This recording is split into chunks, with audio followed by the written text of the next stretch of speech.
ഇനി നമുക്ക് nutty chocolate ഉണ്ടാക്കാം കേട്ടോ. അതിനായിട്ട് ഡാർക്ക് ചോക്ലേറ്റിൻ്റെ ഒരു പാക്കറ്റ് എടുക്കുക. അത് 150 ഗ്രാമിൻ്റെയാണ് കേട്ടോ.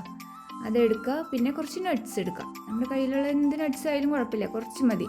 ഇതിപ്പോൾ ഇവിടെ കുറച്ച് അധികം എടുത്തിട്ടുണ്ട് കേട്ടോ, ഇത്ര അധികം ആവശ്യമൊന്നുമില്ല. അതൊന്ന് ചെറുതായിട്ടൊന്ന് ഡ്രൈ റോസ്റ്റ് ചെയ്തെടുക്കുക. പിന്നെ നമ്മൾ ഈ ചോക്ലേറ്റ് ചെറിയ പീസായി കട്ട് ചെയ്യുക. ഇനി ചോക്ലേറ്റ് മെൽറ്റ് ചെയ്യാനായിട്ട് ആദ്യം വെള്ളം തിളപ്പിക്കുക. തിളപ്പിച്ച് കഴിഞ്ഞിട്ട് തീ സിമ്മിലിടുക. അതിൻ്റെ മുകളിൽ വെച്ചിട്ടാണ് കേട്ടോ നമ്മളിത് മെൽറ്റ് ചെയ്യേണ്ടത്. അപ്പോൾ സൂക്ഷിക്കണം, കൂടുതൽ തീയായി കഴിഞ്ഞാൽ ഇതിങ്ങനെ കരിഞ്ഞ പോലെയാവും. അപ്പോൾ ഈ പാലില്ലേ, പാല് ഒഴിക്കേണ്ട കേട്ടോ. പാൽ ഒഴിക്കുന്നതിനേക്കാളും നല്ലത് പാൽ ഒഴിക്കാണ്ടിരിക്കുക. പാലിന് പകരം ബട്ടർ ചേർക്കുക. അപ്പോൾ നമ്മളൊരു പരീക്ഷണം നടത്തി നോക്കിയതാണ്. അപ്പോൾ പാലൊഴിച്ചിട്ട് ഉണ്ടെങ്കിൽ ഇങ്ങനെ പെട്ടെന്ന് തന്നെ സോഫ്റ്റ് ആവും പുറത്ത് വയ്ക്കുമ്പോഴേക്കും. അതിന് പകരം ഈ ബട്ടർ കണ്ടില്ലേ, ഈ പീസും പിന്നെ ഇതുപോലത്തെ ഒരു പീസും കൂടെ ചേർത്താൽ മതി കേട്ടോ. ഇത് ലൂസ് ആവുന്നതിനനുസരിച്ചിട്ടുള്ള ബട്ടർ ചേർക്കുക. പാല് നിങ്ങൾ ചേർക്കണ്ട ഉണ്ടാക്കുമ്പോൾ. ഇവിടെ ഒന്ന് പരീക്ഷിച്ച് നോക്കിയതാണ്. അപ്പോൾ അത് അത്ര നന്നായില്ല, കുഴപ്പമില്ല. പക്ഷേ എന്നാലും പാല് ചേർക്കാത്ത ചോക്ലേറ്റ് ആയിരുന്നു കൂടുതൽ നല്ലത്. അപ്പോൾ അതേ നന്നായിട്ട് ഇങ്ങനെ മെൽറ്റായി വന്നു. ഇനി നമ്മൾ ഡ്രൈ റോസ്റ്റ് ചെയ്ത് വെച്ച നട്ട്സ് ഇതിൽ കൂടെ ചേർക്കുക.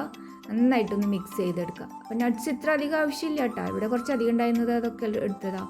ഇനി നമ്മളതൊരു ബട്ടർ പേപ്പർ വെച്ചിട്ടോ അല്ലെങ്കിൽ ഒരു പാത്രത്തിൽ കുറച്ച് ഇങ്ങനെ ബട്ടർ ഇങ്ങനെ തടവി കൊടുത്തിട്ടായാലും മതി. അതിൽ വെച്ചിട്ട് ഇങ്ങനെ പരത്തി കൊടുക്കുക.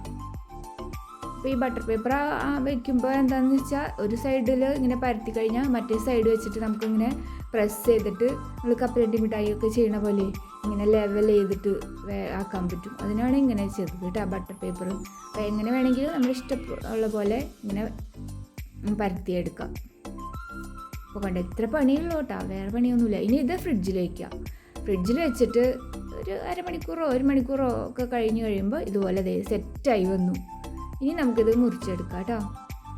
അപ്പോൾ അടിയിൽ നിന്ന് ഇങ്ങനെ വിട്ടുപോരാൻ ബുദ്ധിമുട്ടാണെങ്കിൽ എന്തെങ്കിലും സ്പാച്ചിൽ കൊണ്ട് ഇങ്ങനെ പതുക്കനെ ആക്കിയിട്ട് ഇങ്ങനെ വിടിച്ചെടുത്താൽ മതി. അപ്പോൾ പാല് ചേർക്കണ്ട കേട്ടോ. പാല് ചേർക്കണേക്കാളും നല്ലത് പാല് ചേർക്കാത്ത ചോക്ലേറ്റാണ്. ഇവിടെ 2 തരത്തിലും ഉണ്ടാക്കി നോക്കി. അപ്പോൾ ഇത് ഒരു പരീക്ഷണമായിരുന്നു. അതെ, അടിപൊളി. ഇത് കണ്ട, ഇത് പെട്ടെന്ന് ഇങ്ങനെ വയ്ക്കുമ്പോഴേക്കും ഒന്ന് സോഫ്റ്റായി പോകും. പാല് ചേർത്തില്ലെങ്കിൽ ഇങ്ങനെ ഉണ്ടാവില്ല. അപ്പോൾ ഇതുപോലെ ഉണ്ടാക്കി നോക്കാത്തവർ ഉണ്ടാക്കി നോക്കിക്കോ, അടിപൊളി നട്ടി ചോക്ലേറ്റാണ്.